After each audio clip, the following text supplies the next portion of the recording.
Sa isang liblib na baryo, nakatira ang pamilyang magsasakang halos wala nang makain.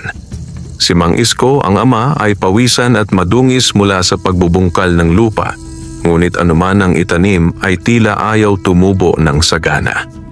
Ang kanyang asawa na si Aling Rosa ay palaging nag-iisip kung paano pagsasabayin ang kakaunting bigas at gulay upang mapakain ang kanilang 3 anak, sina Lito, Nena at Tisoy.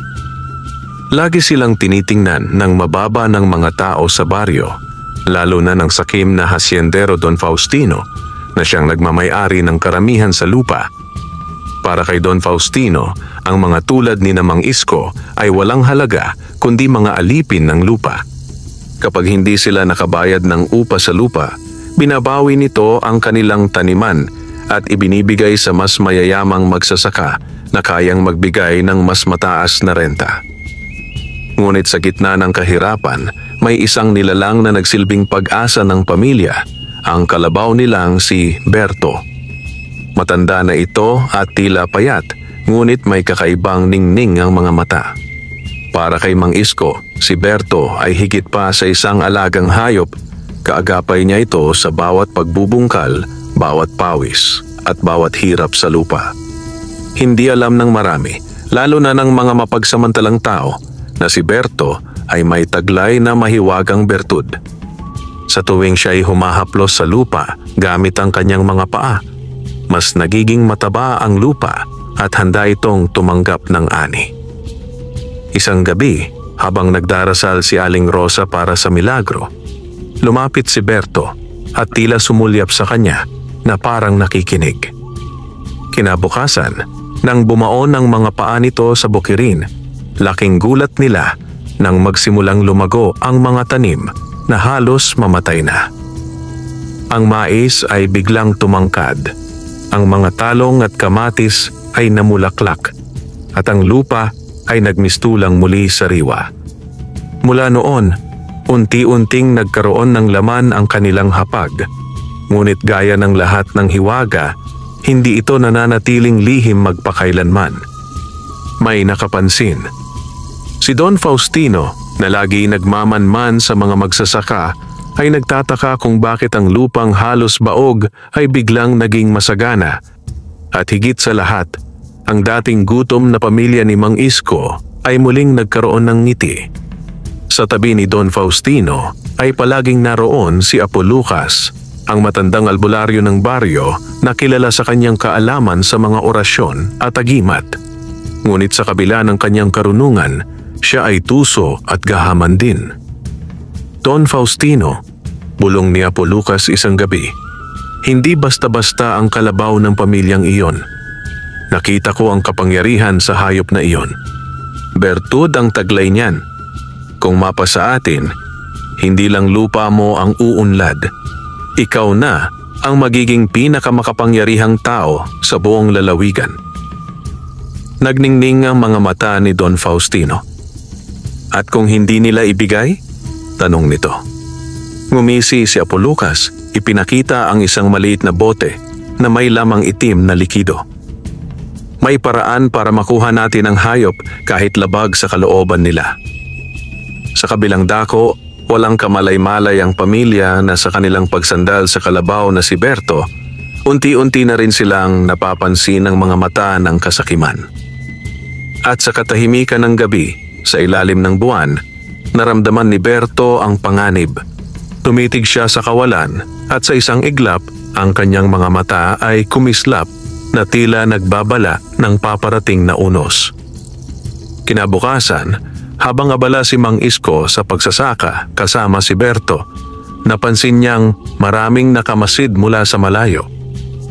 Ang ibang magsasaka ay nagtataka kung bakit tila laging sariwa at malago ang kanyang pananim, samantalang ang kanila'y halos hindi mabuhay.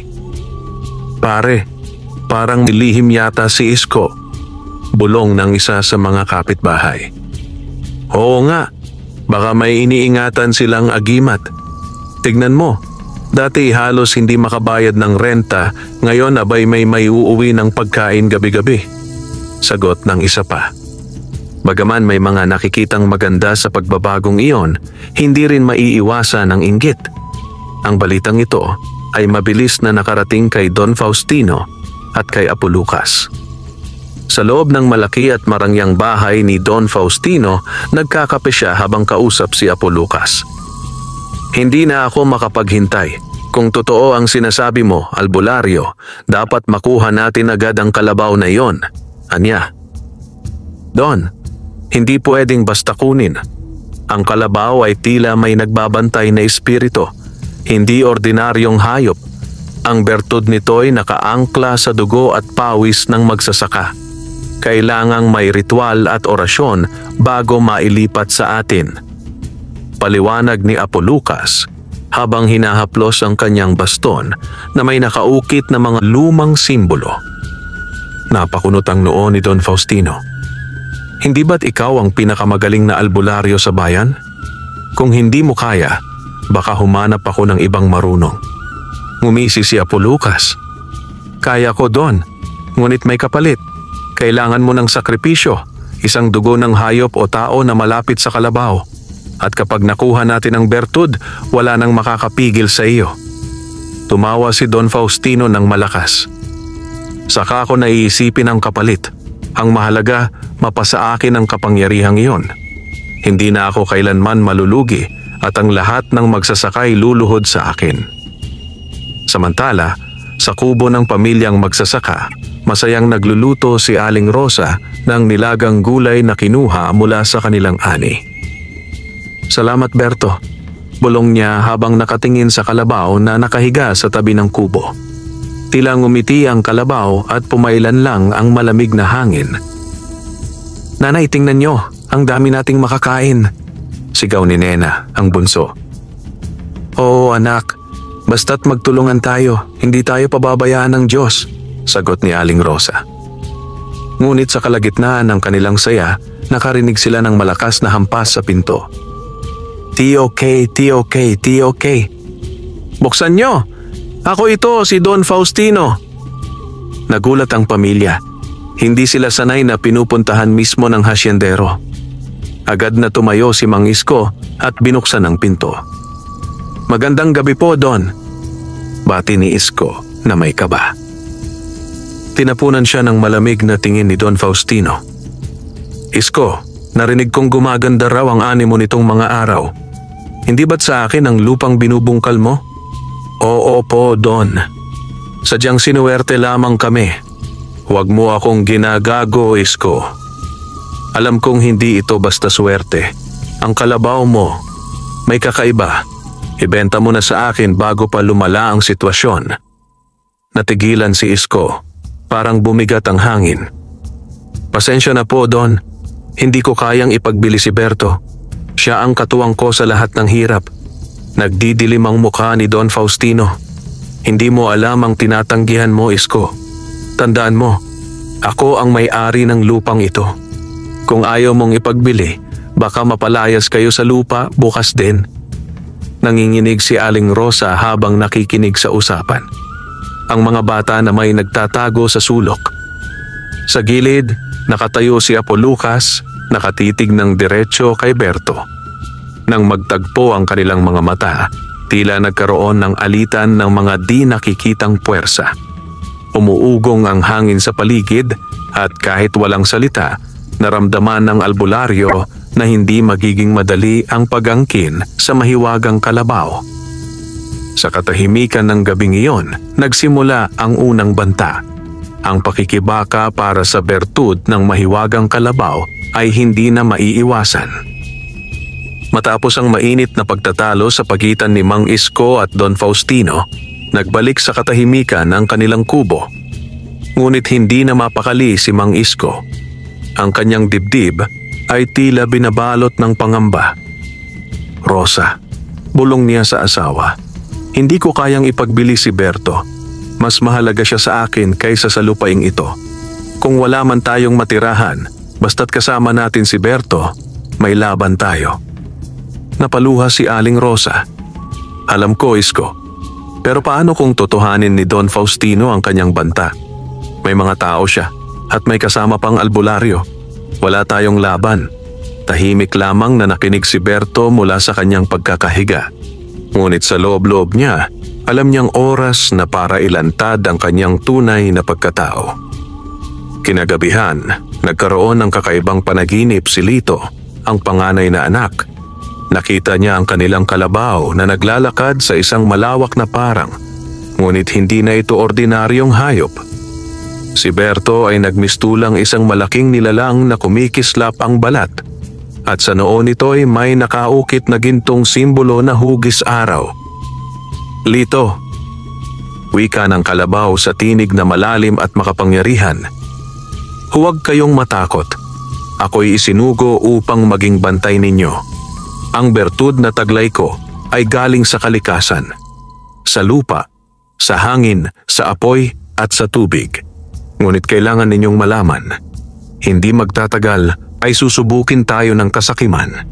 Kailangan mong maging matapang, sapagkat ikaw ang susunod na magiging kaagapay ko. Nagising si Lito na pawis na pawis. Kinabukasan, hindi siya mapakali. Lumapit siya kay Berto at hinaplos ito. Totoo ba ang panaginip ko kagabi? Bulong niya. Sa kanyang pagkabigla, marahang tumango ang kalabaw at ang mga mata nito ay kumislap na para bang sumasang-ayon. Habang sila'y kumakain, nagsalita si Mang Isko. Mga anak, Rosa, hindi ko na kayang itago. Alam kong may hiwaga si Berto. Minsan pa, noong kabataan ko, nakasaksi ako ng kagilagilalas. Ang kalabaw na ito, sa tuwing ako'y sugatan at pagod, ay lumalapit sa akin.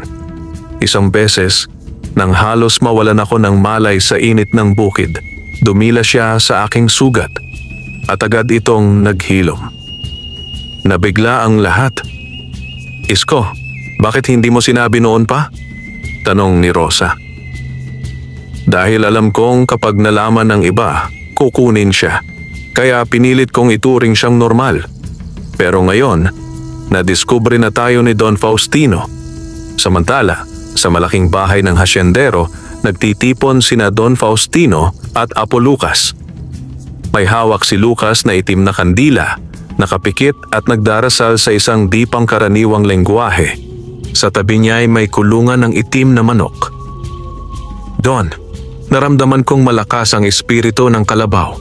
Hindi ako nagkakamali. Ito'y isang tagapangalaga, isang nilalang na sinumpa at biniyayaan ng mga ninuno ng lupaing ito. Kung makuha natin siya, magmamakaawa sa atin ang lahat ng magsasaka. Gawin mo ang lahat, sagot ni Don Faustino na puno ng kasakiman. Kung kailangan ng dugo, ibigay mo. Kung kailangan ng sakripisyo, ako'y handa. Ang mahalaga ay maging akin ang bertud ng kalabaw na iyon. Ngumisi si Apo Lucas. Maghanda ka, Don. Sa susunod na kabilugan ng buwan, ilulunsad natin ang ritual. Ngunit kailangan muna nating pahinain ang pamilya. Sirain ang kanilang loob upang sila'y mawalan ng laban. Kinagabihan, habang mahimbing ang tulog ng pamilya, nagising si Berto. Tumayo ito mula sa pagkakahiga at tumitig sa madilim na kakahuyan. Sa kanyang paningin, lumitaw ang mga aninong gumagapang, mga itim na usok na galing sa orasyon ni Apo Lucas. Tumindig ang balahibo ni Berto. Alam niyang nagsisimula na ang laban. Yumuko siya sa lupa at sa bawat yabag ng kanyang mga paa, tila may liwanag na sumisibol, pumupuno sa paligid upang itaboy ang mga aninong iyon. Ngunit alam niyang hindi iyon ang huling pagtatangka. Sa umagang sumunod, nagising ang pamilya at nakita nilang maraming pananim ang biglang natuyo sa isang bahagi ng bukirin. Nanlumo si Mang Isko. Isko, ito ba'y sumpa? Tanong ni Rosa na halos maiyak. Huwag kayong matakot, tugon niya sabay tingin kay Berto. Alam kong may darating na unos, ngunit hindi tayo pababayaan ng ating bantay. At sa loob ng puso ni Berto, naroon ang pangakong ilalantad niya ang lahat ng kanyang kapangyarihan upang ipagtanggol ang pamilya laban sa sakim na hasyendero at tusong albularyo. Sa malaki at marangyang bahay ni Don Faustino, nagtipon sila ng ilang piling tauhan. Ang silid ay binabalot ng amoy ng insenso at sa gitna ng mesa ay may mga nakalatag na kakaibang gamit. Itim na kandila, isang palayok na puno ng tubig mula sa ilog at isang kulungan ng itim na manok. Si Apo Lucas ay nakaupo sa harap ng lahat, nakapikit at inuusal ang mga salitang wala ni isa mang nakaunawa.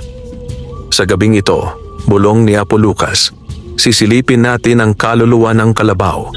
Malalaman natin ang kanyang pinagmulan at kung paano natin siya masusupil. Tahimik ang lahat habang sinisindihan ng albularyo ang mga kandila. Mula sa bintana, kita ang buwan na halos kabilugan. Habang umuusok ang kandila, biglang tumahimik ang gabi. Walang huni ng kuliglig, walang ingay ng hangin. Ang mga tauhan ni Don Faustino ay napalunok ng laway, tila natatakot. Kinuha ni Apo Lucas ang itim na manok mula sa kulungan at inalay ito sa ibabaw ng mesa. Sa dugo ng hayop na ito, buksan ninyo ang landas. Sigaw niya bago tinaga ang manok. Bumuhos ang dugo nito sa palayok na may tubig. Sa isang iglap, ang malinaw na tubig ay naging maitim at nag-umpisang umusok. Dahan-dahan, lumitaw ang hugis ng isang kalabaw sa ibabaw ng tubig, si Berto.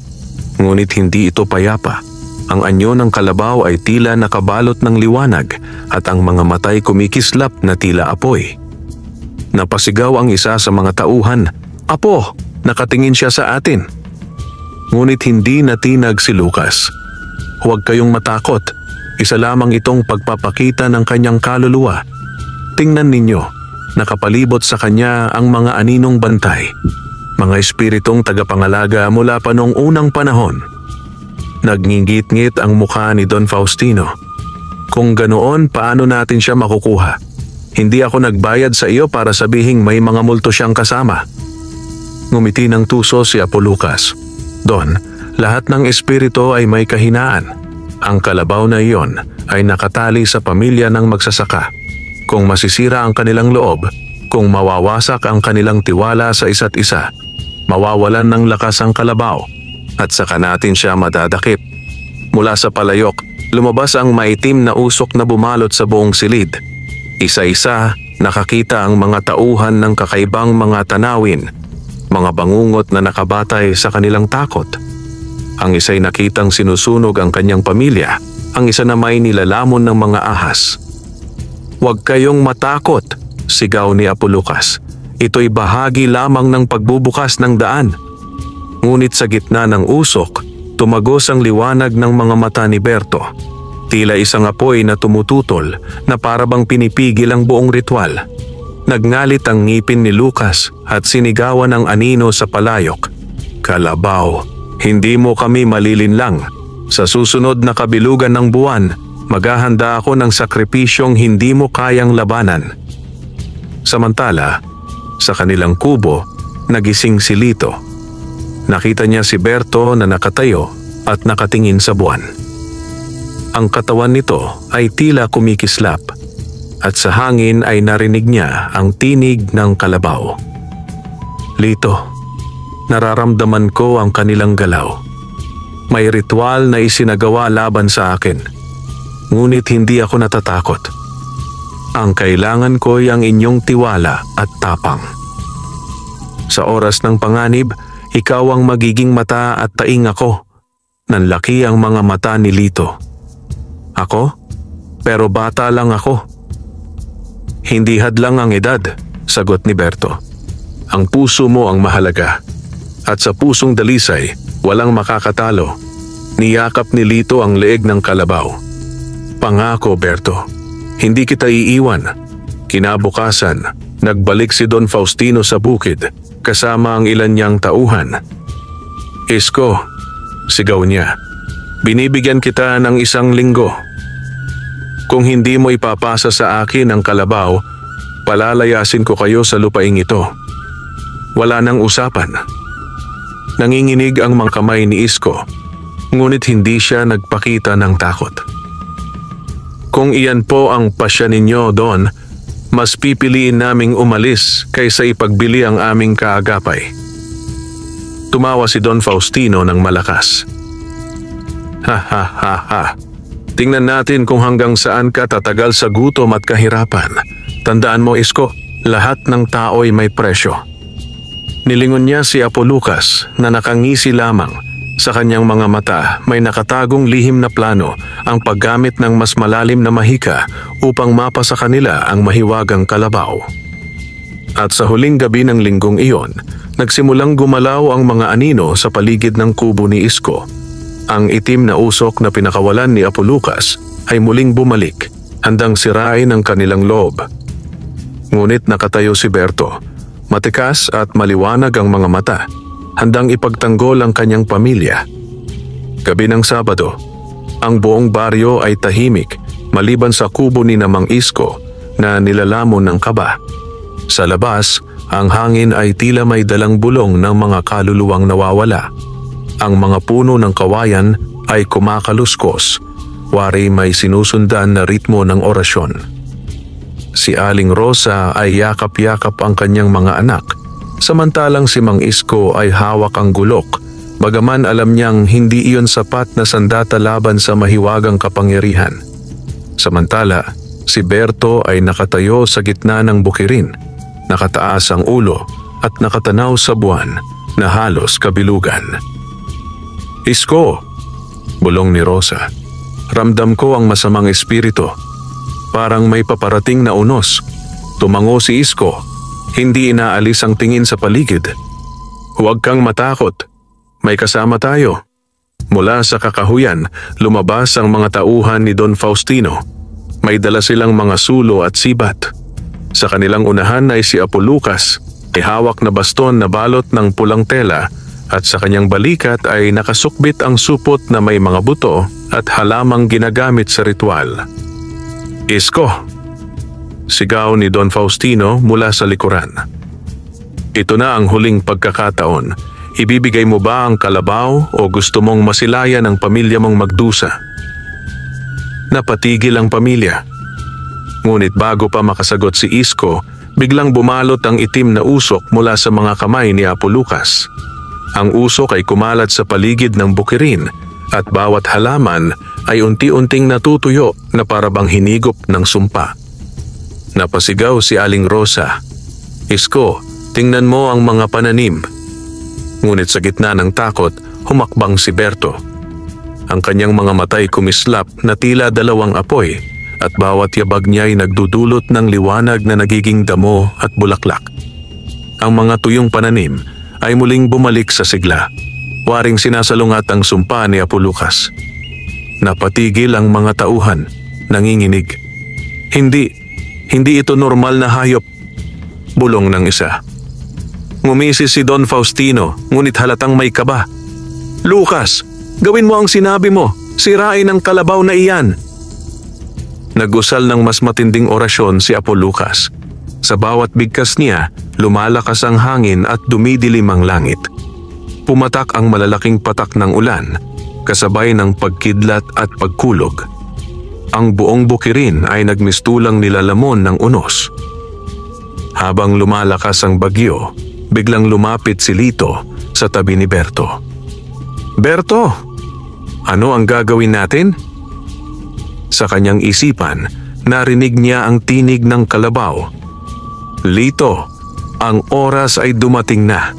Itaas mo ang iyong kamay at ipikit ang iyong mga mata. Pakinggan mo ang tibok ng lupa. Ginawa ni Lito ang sinabi. Nang ipinikit niya ang kanyang mga mata, naramdaman niya ang kakaibang lakas na dumadaloy mula sa lupa pataas sa kanyang katawan. Nang idilat niya ang mga mata, laking gulat niya nang makita ang kanyang mga palad na may malamlam na liwanag. Nanay! Tatay! Sigaw ni Nena. Si Kuya, nagliliwanag ang kamay. Napatitig si Isko at Rosa kay Berto. Sa kanilang mga mata, malinaw na ang kanilang kalabaw ay hindi lamang alaga, kundi isang tagapagmana ng sinaunang hiwaga. Nagpatala si Apo Lucas ng kanyang orasyon at mula sa lupa ay lumitaw ang mga itim na aninong hugis tao. Ang mga ito'y lumapit kay Lito at Berto, handang umatake. Ngunit bago pa sila makalapit, lumundag si Berto at isang malakas na ugha-hatch ang lumabas sa kanyang bibig. Isang alon ng liwanag ang kumalat, winawalis ang mga anino. "Hindi kayo magtatagumpay," sigaw ni Isko, sabay hampas ng kanyang gulok sa isang tauhan ni Faustino na nagtangkang lumapit. "Lucas!" sigaw ni Don Faustino. "Hindi ba't ikaw ang pinakamagaling na albularyo? Bakit hindi mo sila kayang supilin?" Ngumisi si Apo Lucas, bagaman pawisan. "Don, hindi mo naiintindihan. Ang kalabaw na iyan ay hindi ordinaryo. Isa siyang bantay ng lupa. Ngunit kung mawawasak natin ang tiwala ng pamilya, mawawala rin ang kanyang lakas. Lumakas pa ang hangin, ang mga suloy isa-isang namatay. Ngunit sa gitna ng dilim, kitang-kita ang liwanag na bumabalot kay Berto at kay Lito. Ang kanilang pagsasanib ay nagmistulang apoy na hindi kayang tabunan ng kadiliman." Sa huling pagsubok, tinaas ni Apo Lucas ang kanyang baston at tinawag ang kulog. Tumama ang isang kidlat diretso sa kalabaw. "Berto!" sigaw ng pamilya. Ngunit sa halip na masunog, ang katawan ni Berto ay nagningning lalo at mula sa kanyang mga mata ay sumiklab ang apoy ng kalikasan. Ang kidlat ay nagbago ng anyo. Naging gintong liwanag na yumakap sa kanya at kay Lito. At sa isang iglap, tumigil ang unos. Ang ulan ay huminto. Ang hangin ay kumalma. Nakatanaw ang lahat, hindi makapaniwala. Ang bukirin ay muling luntian at si Berto ay nakatayo pa rin. Mas matikas, mas makapangyarihan kaysa dati.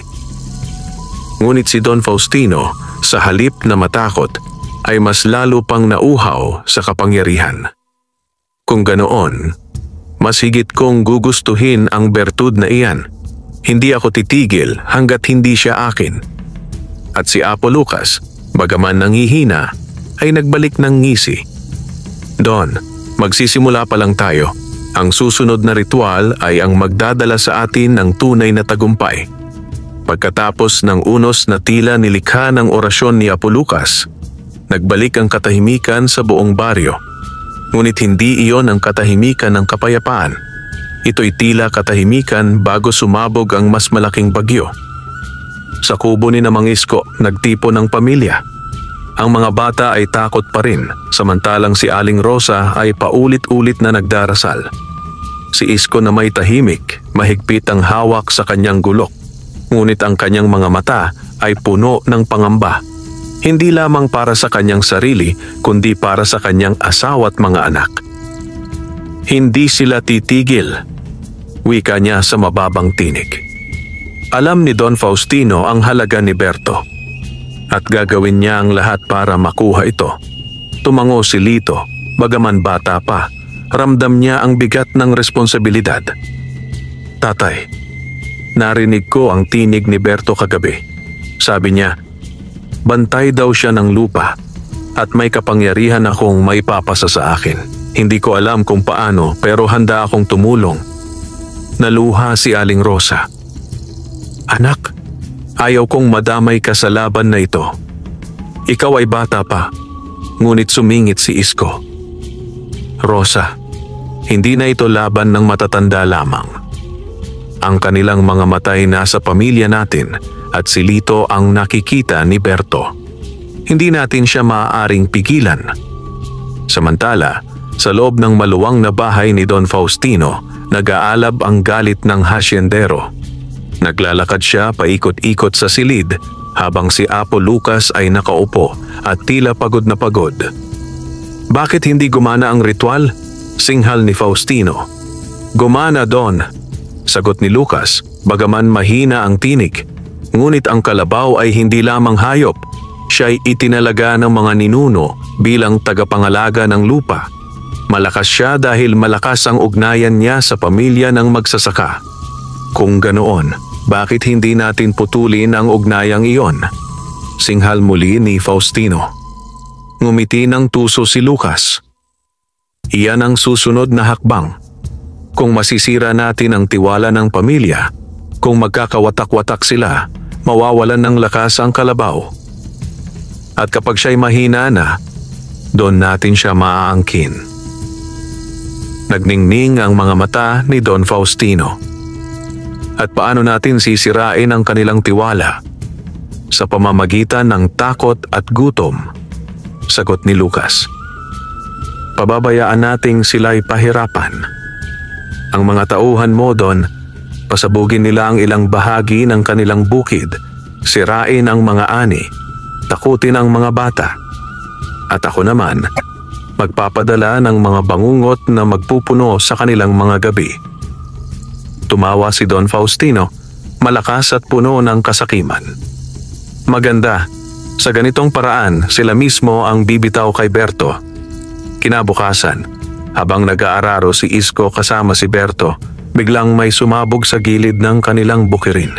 Napatakbo siya, kasama ang mga anak, at nakita ang ilan sa kanyang mga tanim na sinunog ng mga tauhan ni Don Faustino.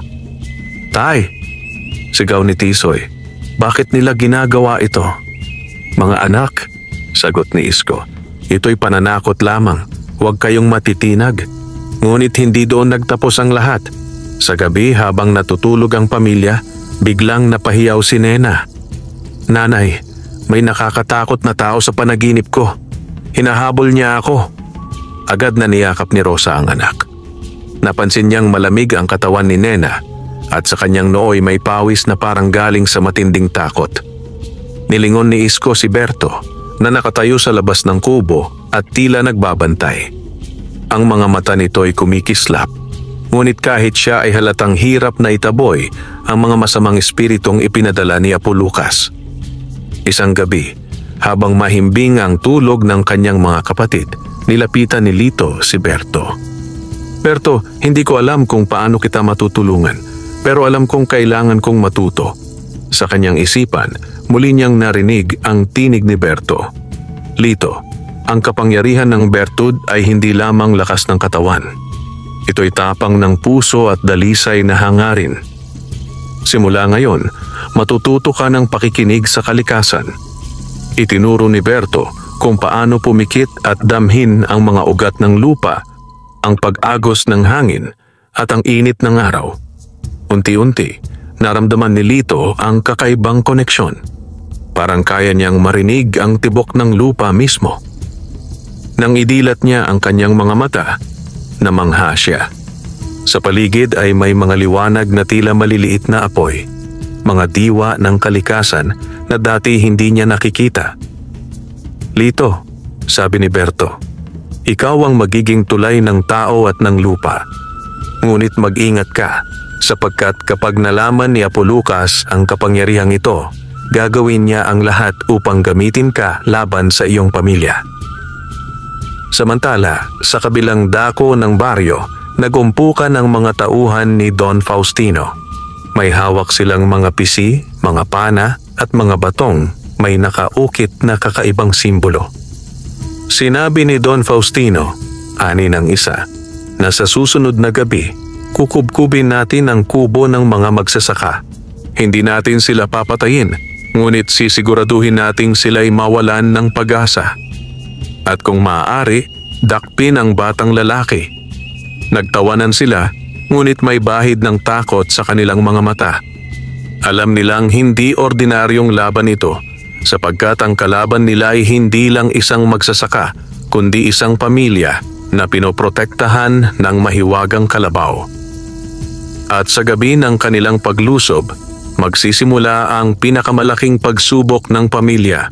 Ang pagtatanggol hindi lamang ng kanilang buhay, kundi ng mismong dangal at pagkakaisa nila bilang tao. Madilim ang buong baryo nang dumating ang gabing pinakahihintay ni Don Faustino.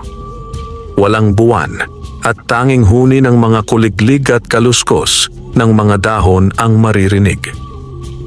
Ngunit sa paligid ng kubo ni Namang Isko, may mga matang nagmamasid. Ang mga tauhan ng hasyendero, armado ng sibat, pana at mga batong may ukit ng mahika mula kay Apulukas. Sa loob ng kubo, gising si Mang Isko. Nakaupo siya sa may pintuan, hawak ang kanyang gulok. Si Aling Rosa na may mahigpit na niyayakap ang kanyang mga anak. Si Lito, bagaman kinakabahan, ay nakalapit kay Berto na nakatayo sa gitna ng bakuran. Ang kalabaw ay tila nakikinig sa mga bulong ng hangin. Berto, bulong ni Lito. Nararamdaman ko sila. Papalapit na sila. Tumango ang kalabaw at ang mga mata nito'y kumislap. Huwag kang matakot. Ang tapang ay hindi kawalan ng takot, kundi ang pagpili na lumaban para sa tama. Mula sa kakahuyan, dumagundong ang mga yabag. Sunod-sunod na pumailan lang ang mga palaso at bumagsak sa paligid ng kubo. Nagsigawan ng mga bata. Agad na tumayo si Isko at sinigaw. Rosa, ilayo mo ang mga bata sa likod. Ako ang haharap dito. Ngunit bago pa siya makalapit sa pintuan, sinalubong sila ng malakas na hampas sa dingding. Sinusubukan ng mga tauhan na gibain ang kubo. Ang isa sa kanila ay may hawak na sulo at sinikap nilang sindihan ang mga tuyong bahagi ng bubong. Ngumisi ang isang tauhan. Isang gabi lang, tapos na ang laban ninyo.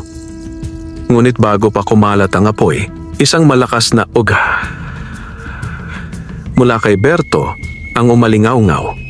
Tumalon siya at buong bigat na tinapakan ng lupa. Sa iglap na iyon, yumanig ang paligid. Naglabasan ng mga ugat ng puno mula sa lupa, yumakap sa mga paa ng mga tauhan at ibinagsak sila sa sahig. Diyos ko, sigaw ng isa. Hindi ito normal na hayop.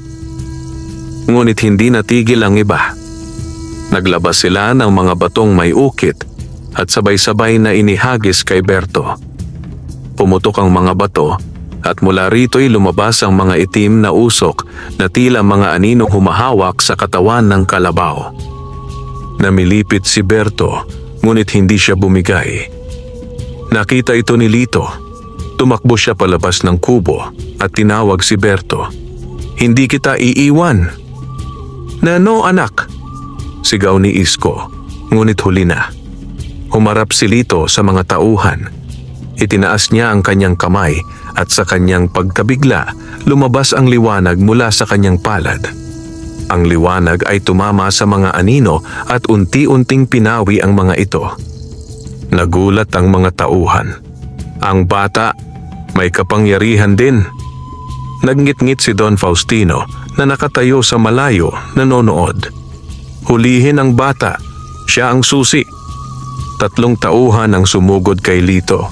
Ngunit bago pa siya maabot, biglang humarang si Berto at gamit ang kanyang sungay, itinapon ang isa palayo. Ang dalawa na may natabunan ng mga ugat na biglang sumibol mula sa lupa. Ngunit hindi pa tapos ang lahat. Sa malayo, nag-usal si Apulukas ng mas malakas na orasyon. Mga espiritu ng gabi, saklawan ninyo ang kubo. Mula sa itim na ulap, bumaba ang mga hugis aninong tila may mga mata at bunganga. Lumibot sila sa paligid ng pamilya at isa-isa nilang tinangkang gapusin ang mga ito. Napasigaw si Rosa, mahigpit na yakap ang mga anak. Si Isko na may buong lakas na hinampas ng gulok ang mga anino, bagaman hindi sila tinatablan ng bakal. Lito! Sigaw ni Berto. Ang puso mo ang susi. Ituon mo ang liwanag sa iyong pamilya.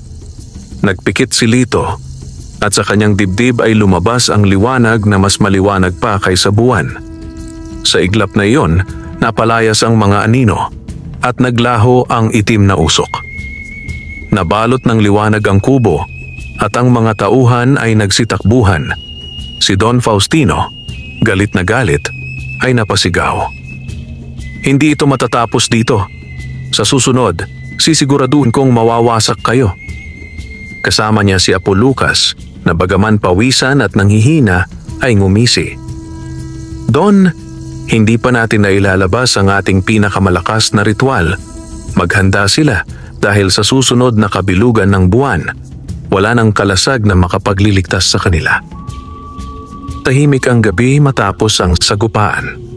Sa kubo, yakap-yakap ni Rosa ang kanyang mga anak at si Isko na may lumapit kay Berto at kay Lito. "Anak, hindi ko alam kung paano mo nagawa iyon, pero salamat," sabi ni Isko. "Tay, hindi ako nag-iisa. Si Berto ang nagturo sa akin. At nararamdaman kong may mas malaking laban na paparating." Nilingon ni Isko ang kalabaw. Ang mga mata ni Berto ay hindi na lamang mata ng hayop, kundi mata ng isang matandang mandirigma na handang magbuwis ng buhay para sa kanyang pamilya. Kinabukasan matapos ang madugong gabi ng paglusob, nanatiling gising si Mang Isko. Hindi niya matanggal sa isip ang sinabi ni Don Faustino at ang kakaibang kapangyarihan na ipinakita ng kanyang anak. Habang ang mga bata ay natutulog, lumapit siya kay Berto na nakatayo sa ilalim ng puno ng mangga, waring nagbabantay pa rin. "Berto," mahina niyang bulong, "sino ka ba talaga? Hindi ka ordinaryong hayop. Mula pagkabata, ramdam ko ng kakaiba ka. Pero kahapon, ibang-iba. May apoy ka sa mga mata, may hiwaga kang di ko maintindihan." Sa halip na simpleng pag-ungol, tumingin si Berto ng diretso sa kanya. Sa mga mata ng kalabaw, biglang lumitaw ang liwanag at tila hinila si Isko sa isang panaginip na mas malinaw pa kaysa sa realidad. Sa kanyang paningin, bumalik siya sa isang malawak na kaparangan, malinis, luntian, at tila wala pang kamay ng tao ang dumapo. Doon niya nakita ang isang batang magsasaka na umiiyak habang nakayukod sa tuyong lupa. "Hindi ko na alam ang gagawin," wika ng bata. "Ang pamilya ko'y gutom, ang lupa'y patay." Mula sa ulap, bumaba ang isang liwanag at unti-unti itong nagkatawang kalabaw. Matikas, makintab ang balat at may gintong simbolo sa noo. "Anak ng lupa," wika ng tinig na malalim at puno ng awa. "Ako'y isinugo ng mga ninuno. Ang lupa ay may buhay at kailangan ng bantay upang huwag itong mamatay sa kasakiman ng tao." Lumapit ang kalabaw sa bata at dinilaan ang kanyang sugatang kamay. Sa iglap na iyon, ang sugat ay naghilom at sa paligid ay sumibol ang mga halaman.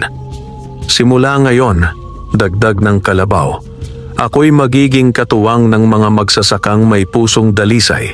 Ngunit tandaan mo, kapag ang pamilya'y nagkawatak, mawawala ang aking lakas. Ang bertud ay hindi akin lamang, kundi galing sa pagkakaisa."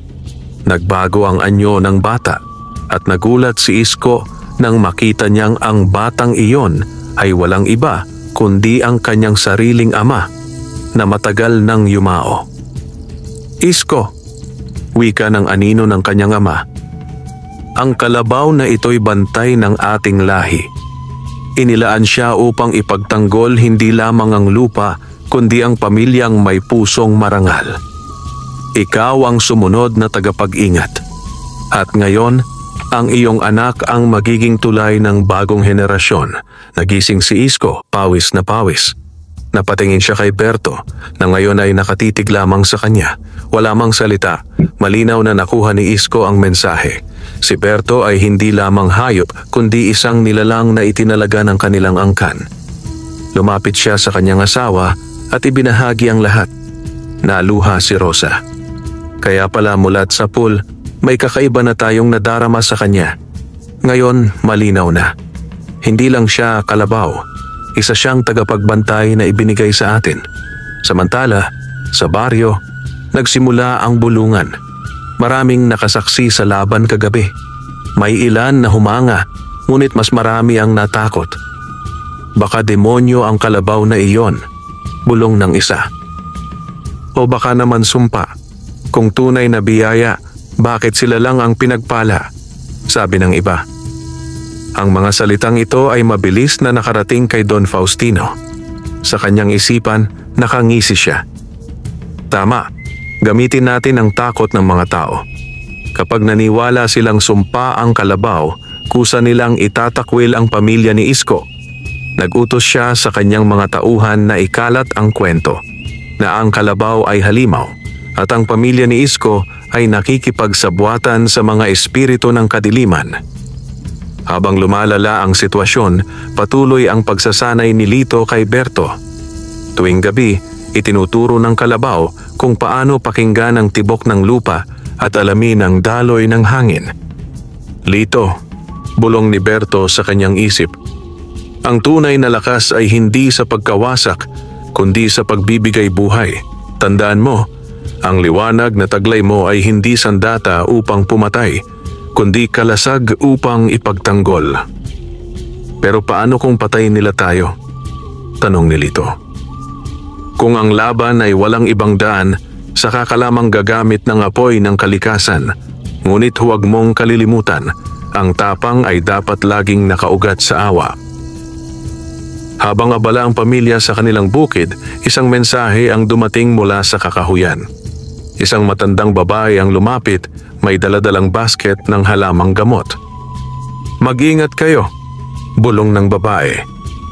Narinig ko mula sa hangin na sa susunod na kabilugan ng buwan, magsasagawa ng mas malaking ritual si Apolukas.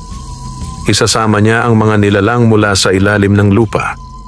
Nanlaki ang mga mata ni Isko. Ano ang ibig mong sabihin? Mga aninong hindi tao, hindi hayop, mga nilalang na nabubuhay sa kasakiman. Kapag nagtagumpay sila, hindi lamang kayo ang mawawala. Pati ang buong baryo'y luluhod kay Don Faustino. Iniwan ng matanda ang kanyang basket at naglaho sa kakahuyan. Walang nakakaalam kung siya'y tao o isa ring espiritu. At sa gabing iyon, habang tahimik ang lahat, humarap si Berto sa pamilya. Ang kanyang mga matay mas maliwanag kaysa dati. Panahon na upang malaman ninyo ang lahat, bulong niya sa kanilang mga isipan. Ako'y bantay na nilikha upang ipaglaban ang lupa laban sa kasakiman. Ngunit sa susunod na laban, hindi ako sapat. Kailangan ko ang inyong lakas, lalo na ang iyong puso, Lito. At doon nila napagtanto. Ang tunay na digmaan ay hindi lamang laban sa hasyendero at albularyo, kundi laban sa takot at kasinungalingan na gustong magwasak sa kanilang pagkakaisa. Dumating ang mga araw ng pangamba. Habang papalapit ang kabilugan ng buwan, mas lalong tumitindi ang takot sa baryo. Ang mga tsismis na ipinakalat ni Don Faustino ay lumaganap, na ang kalabaw ni Mang Isko ay halimaw na nagbabalat kayo at na ang pamilya ay nakipagkasundo sa mga demonyo kapalit ng saganang ani. Ang mga kapitbahay na dati nakikisalo sa kanilang gulay ay biglang lumayo. Ang ilang batay ayaw nang lumapit kay Lito, kay Nena at kay Tisoy. Sa tindahan, halos ayaw silang bentahan ng asin at bigas. Isko, naiiyak na wika ni Rosa. Hindi ko na kaya ang mga mata ng mga tao. Para bang kami may sakit na nakakahawa. Ngunit mahigpit ang sagot ni Isko. Wala tayong kasalanan. Ang may sala ay ang kasakiman ng hasyendero. At alam ko, sa huli, ang katotohanan ang mananaig. Sa gitna ng lahat ng ito, patuloy ang tahimik na pagsasanay ni Lito kasama si Berto. Tuwing gabi, lumalabas sila sa gitna ng bukid at doon natututo si Lito ng mga bagong paraan ng paggamit ng kanyang liwanag. Lito, tinig ni Berto sa kanyang isipan. Ang liwanag mo ay hindi basta ilaw lamang. Ito'y tibok ng lupa, lakas ng tubig, hininga ng hangin at apoy ng araw. Pagsanibin mo ang lahat ng ito sa iyong puso at ikaw ay magiging higit pa sa tao. Nakasindi ng apoy si Lito gamit lamang ang kanyang mga palad. Ngunit agad itong pinatay ng hangin mula sa kanyang hininga. Sa pagyapak niya sa lupa, tumubo ang mga damo at sa bawat paghinga, gumagaan ang kanyang katawan na para bang kayang tumalon ng napakataas. Napangiti si Berto. Ngayon, isa ka ng kabahagi ng kalikasan. Ngunit tandaan anak, ang pinakamalaking kaaway ay hindi ang espada ni Don Faustino, o ang orasyon ni Apo-Lucas, kundi ang takot sa iyong sariling kakayahan. Dumating ang isang gabi na wala pang kabilugan ng buwan, ngunit tila nagsisimula na ang ritual ni Apo-Lucas. Sa kalaliman ng dilim, nagsimula ang lupa na gumalaw. Nagising ang pamilya dahil sa mga yabag sa paligid ng kanilang kubo. Nang lumabas sila, nakita nilang bumubukas ang lupa at lumalabas ang mga nilalang na hindi pa nila nakikita.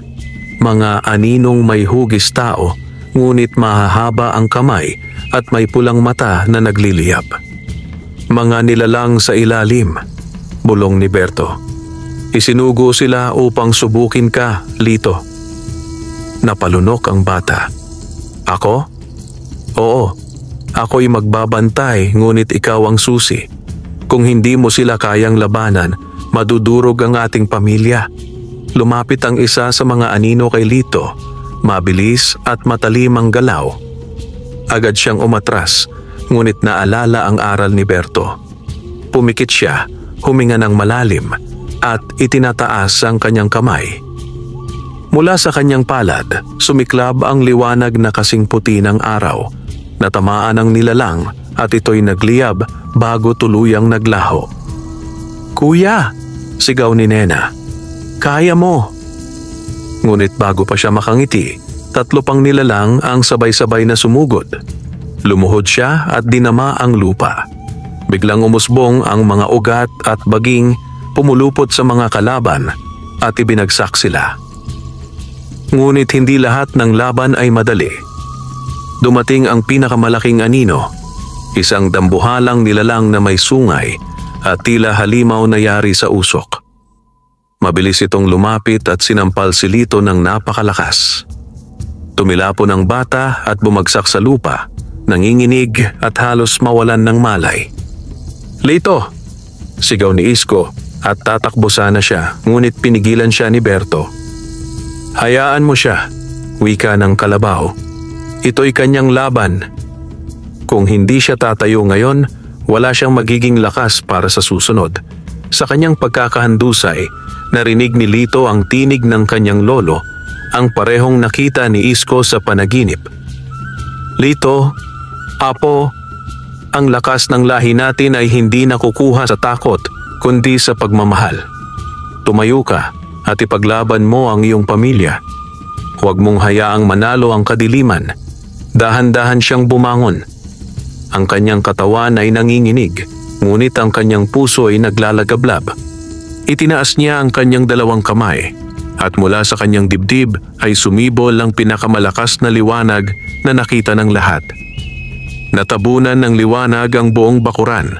Ang mga anino'y nagsigawan, nagsitalon, at tuluyang naglaho. Ang dambuhalang nilalang ay nagliyab bago bumagsak at naging abo. Pagkatapos ng laban, lumapit si Berto kay Lito at dahan-dahang yumuko. Sa kanyang isipan, narinig ni Lito ang mga salitang hindi niya malilimutan. Ngayon, ikaw na ang tagapagmana ng Bertud. Ngunit tandaan, hindi pa tapos ang laban. Ang tunay na digmaan ay darating sa kabilugan ng buwan. Yumakap si Rosa kay Lito, umiiyak.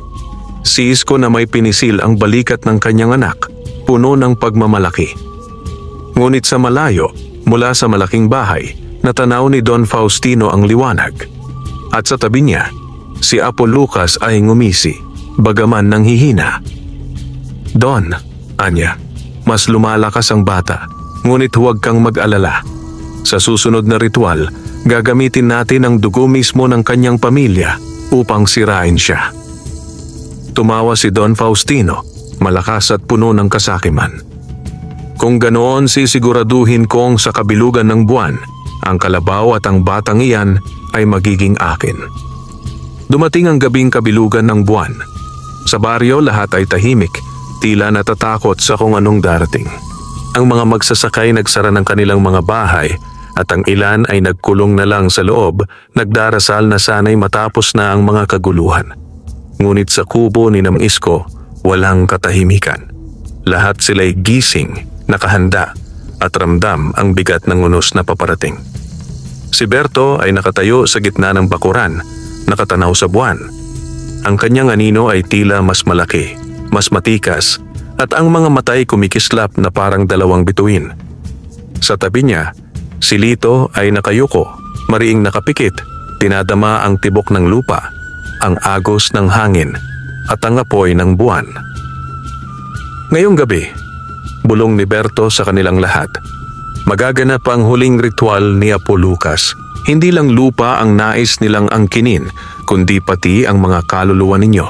Ngunit tandaan, hindi sila makapagtatagumpay kung kayo'y nagkakaisa.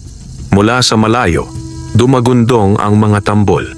Kasabay nito'y ang pagdating ng mga tauhan ni Don Faustino, dala-dala ang mga sulo at armas. Sa kanilang unahan, si Don Faustino mismo, nakasuot ng pulang barong at may hawak na itim na sibat. Sa tabi niya'y si Apo Lucas, balot ng itim na kapa, at ang kanyang mga mata ay parang dalawang uling na naglalagablab. "Isko!" sigaw ni Don Faustino. "Ngayong gabi, matapos na ang lahat ng ito, ibibigay mo ba sa akin ang kalabaw o gusto mong maglaho kasama ng pamilya mo?" Humakbang si Isko, mahigpit ang hawak sa gulok. "Mas pipiliin kong mamatay kaysa ipagbili ang dangal at buhay namin." Nagngisi si Faustino. "Kung gayon, simulan na." Itinaas ni Apo Lucas ang kanyang baston at nagusal ng orasyon. Ang lupa ay lumindol at mula rito'y muling nagsilabasan ang mga nilalang sa ilalim. Mga aninong may matutulis na kuko at mga halimaw na yari sa usok at apoy. Ngunit higit pa roon, mula sa kulog at kidlat, bumaba ang isang dambuhalang anyo, kalahating tao at kalahating hayop, na tila pinagsamang lahat ng kasamaan. Sumugod ang mga tauhan, ngunit sinalubong sila ni Isko at Rosa. Bagaman simpleng magsasaka, ang kanilang mga bisig ay pinatibay ng taon ng paghihirap. Si Isko ay pumukpok ng gulok at si Rosa na may humampas gamit ang mahabang kahoy na may nakataling buntot ng kabayo na tila pinagpala ng liwanag. "Para sa ating lupa!" sigaw ni Isko. "Para sa ating mga anak!" sigaw ni Rosa. Si Lito na may humarap sa mga nilalang. Itinaas niya ang kanyang kamay at mula sa kanyang katawan ay lumabas ang liwanag na mas maliwanag pa kaysa sa araw. Ang mga halimaw ay napaatras, nagsisigawan, ngunit hindi pa rin tumigil. Samantala, si Berto'y humarap sa dambuhalang nilalang. Sa unang salpukan, tinamaan siya ng malakas na hampas at napadapa. Ngunit tumayo siyang muli at mula sa kanyang nooy lumabas ang gintong simbolo ng araw. Ang buong bukirin ay nagningning at ang kanyang katawan ay lumaki at nagmistulang gintong kalabaw na kasing laki ng isang bahay. "Ngayon mo makikita ang tunay na bantay ng lupa," sigaw ni Berto at buong lakas niyang sinuwag ang nilalang. Ngunit si Apo Lucas hindi pa rin sumusuko. Gumamit siya ng huling orasyon at biglang hinigop ng lupa si Nena at Tisoy. Nagsisigaw ang mga bata habang lumulubog sila sa dilim. "Mga anak!" sigaw ni Rosa at tatakbo sana siya ngunit pinigilan siya ni Isko. "Rosa, si Lito lamang ang makapagliligtas sa kanila." Napaiyak si Lito. "Hindi ko alam kung kaya ko." "Anak!" sigaw ni Isko. "Ikaw na lang ang pag-asa natin. Maniwala ka sa sarili mo." Pumikit si Lito at sa kanyang puso'y dumaloy ang lahat ng tinuro ni Berto. Ang lakas ng lupa, ang hininga ng hangin, ang init ng araw, at daloy ng tubig. Nang idilat niya ang kanyang mga mata, ang kanyang buong katawan ay balot ng liwanag. At sa kanyang likod ay tila may mga pakpak na yari sa apoy at hangin. Tumalon siya at sa isang iglap nilusob ang dilim na bumabalot sa kanyang mga kapatid. "Hindi kayo kukunin ng kasamaan." Mula sa kanyang dibdib, lumabas ang napakalakas na sinag. Nabasag ang orasyon ni Lucas at ang mga batay na iligtas. Ngunit si Lucas ay napahiyaw at ang kanyang katawan ay nagsimulang lamunin ng sariling itim na usok. "Hindi maaari. Ako ang pinakamakapangyarihan." Ngunit sa huli, siya ay nilamon ng kanyang sariling kasamaan. Nakita ni Don Faustino ang lahat at nagngit-ngit. Hindi ako papayag na talunin ang mga pulubing tulad ninyo. Sinugod niya si Lito gamit ang kanyang sibat. Ngunit bago pa siya makalapit, humarang si Berto at gamit ang kanyang sungay, tinapon ng hasyendero sa lupa. Ang sibat ay nabali at ang katawan ni Faustino ay bumagsak sa putikan. Sa huling sandali, nakita niya ang kanyang mga tauhan na nagsitakbuhan. Iniwan siya. Hindi maaari. Ang huli niyang mga salita bago siya lamunin ng kadiliman. Matapos ang mahabang labanan, unti-unting kumalma ang paligid. Ang mga halimaw ay naglaho, ang hangin ay tumahimik, at ang lupa ay muling naging luntian. Sa gitna ng bukirin, nakatayo ang pamilya, ligtas at magkasama. Si Lito, bagaman pagod, ay nakangiti. Ang kanyang katawan ay unti-unting bumalik sa normal, ngunit sa kanyang mga matay nanatili ang liwanag ng bagong bantay. Lumapit si Berto at sa huling pagkakataon ay nagsalita sa kanilang lahat. Natapos na ang kasakiman, ngunit tandaan ninyo, ang laban ng tao at lupa ay hindi dito nagwawakas. Habang mayroong kasakiman, kailangang mayroong magtatanggol. Lito, ikaw na ang susunod na bantay. At ako, magpapahinga na. Naluha ang pamilya nang makita nilang ang katawan ni Berto ay unti-unting naglaho, nagiging liwanag na sumanib sa lupa. Sa kanyang pagpanaw, iniwan niya ang bertud kay Lito, isang kapangyarihang mananatili sa kanilang angkan. Pagsikat ng araw, dumating ang ilang taga-baryo, nakita nila ang luntiang bukirin at ang pamilya na ligtas. Doon nila napagtanto ang katotohanan. Hindi sumpa si Berto, kundi biyaya.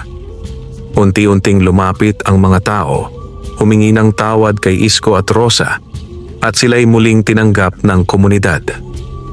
Ngunit si Lito, habang nakatanaw sa bukirin, ay tahimik lamang. Alam niyang hindi natatapos ang laban dito. Siya na ngayon ang bagong bantay, at sa kanyang puso'y dala niya ang panata. Na ipagtanggol ang lupa, ang pamilya, at ang dangal ng mga mahihirap laban sa kasakiman ng sinuman. At sa dulo, sa pagitan ng mga palayan, tila narinig niya ang ungol ng isang kalabaw, mahina ngunit puno ng kapayapaan. Lumipas ang mga buwan matapos ang huling labanan. Ang baryo ay muling nagbalik sa katahimikan. Ngunit hindi na ito ang parehong baryo na dati binalot ng kasakiman ni Don Faustino at ng kadiliman ni Apo Lucas. Sa halip, naging masigla ang ani, masagana ang lupa at nagbalik ang pagkakaisa ng mga tao. Hindi na muling nakita si Don Faustino. Ang kanyang mansyon ay unti-unting naiwang giba at nilamon ng damot mga puno. Sabi ng matatanda, sa tuwing may bagyo, may naririnig na sigaw mula sa kanyang bakuran. Sigaw ng taong hindi kailanman nakontento at nilamon ng sarili niyang kasakiman. Si Apo Lucas na may naging alamat ng babala. Wala nang ibang albularyo ang nangahas na sumunod sa kanyang landas. Ang kanyang pangalan ay binabanggit lamang kapag may batang matigas ang ulo. Huwag kang magpapadala sa tukso, baka matulad ka kay Lucas. Sa maliit na kubo ni Namang Isko at Aling Rosa, nagsimula ang bagong yugto ng kanilang buhay. Ang kanilang bukirin ay muling luntian at ang mga kapitbahay na minsang lumayo ay bumalik, humingi ng tawad at nakisalo sa kanilang ani. Si Isko ay muling nagbungkal ng lupa, ngunit ngayon ay may dangal at galak sa kanyang puso. Si Rosa, na may naging tagapagturo ng mga kababaihan sa baryo kung paano gumamit ng mga halamang gamot at simpleng paraan ng paghilom. Ngunit higit sa lahat, si Lito ang naging sentro ng bagong pag-asa. Bagaman bata pa, ramdam ng lahat ang kakaibang lakas at kabaitan na bumabalot sa kanya. Hindi siya nagyayabang, bagkus ay tumutulong sa sinumang nangangailangan. Si Lito, bulong ng mga tao, ay may liwanag na hindi nakikita ng iba. Siya ay pinili ng lupa. Tuwing gabi, sa ilalim ng buwan, madalas na nagkukwentuhan ang mga bata sa baryo. Ang kanilang paboritong kwento ay ang tungkol sa mahiwagang kalabaw na si Berto. Sabi nila, ani ng isang matanda, si Berto ay hindi basta hayop. Isa siyang bantay na isinugo upang ipagtanggol ang lupa laban sa kasakiman. Nang matapos ang kanyang misyon, siya ay bumalik sa kalikasan, ngunit iniwan niya ang kanyang lakas sa isang batang dalisay ang puso. At tuwing bumubulong ang hangin sa mga palayan, parang may naririnig silang ungol ng kalabaw, mahina ngunit puno ng pag-ibig at kapayapaan. Sa kanyang puso, hindi malilimutan ni Lito ang huling salita ni Berto. Habang may kasakiman, kailangang may bantay. Tuwing siya ay mag-aararo, pinipikit niya ang kanyang mga mata at dinadama ang tibok ng lupa. Nararamdaman niyang naroon pa rin si Berto. Hindi sa anyo ng hayop, kundi bilang kaluluwa ng lupa at alaala ng kanilang pagkakaisa. Nang minsang lapitan siya ni Nena at Tisoy, tanong ng mga ito, "Kuya, hindi ba mawawala rin ang bertud sa iyo balang araw?" Ngumiti si Lito. "Oo, darating din ang araw na ipapasa ko ito. Ngunit hanggang narito ako, ipagtatanggol ko kayo. At balang araw, isa sa inyo o isa sa mga anak ng baryo ang magiging susunod na bantay." Lumipas ang mga taon at ang kwento ng pamilya ni Isko at ng mahiwagang kalabaw ay kumalat sa buong lalawigan.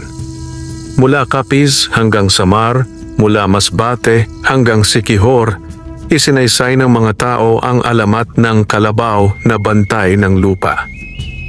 Ang kanilang baryo ay hindi na muling minamaliit. Sa halip, ito'y tiningala bilang lugar na pinoprotektahan ng mga espiritu ng kalikasan. Ang pangalan ni Isko, Rosa, at lalo na ni Lito ay naging simbolo ng tapang at pagkakaisa. At sa tuwing may batang nagtatanong, "Lolo, totoo po ba si Berto?" Ngumingiti ang matatanda at sumasagot, "Kung bukal ang iyong puso at handa kang magtanggol ng pamilya at lupa, maririnig mo rin ang kanyang ungol sa hangin. Wakas,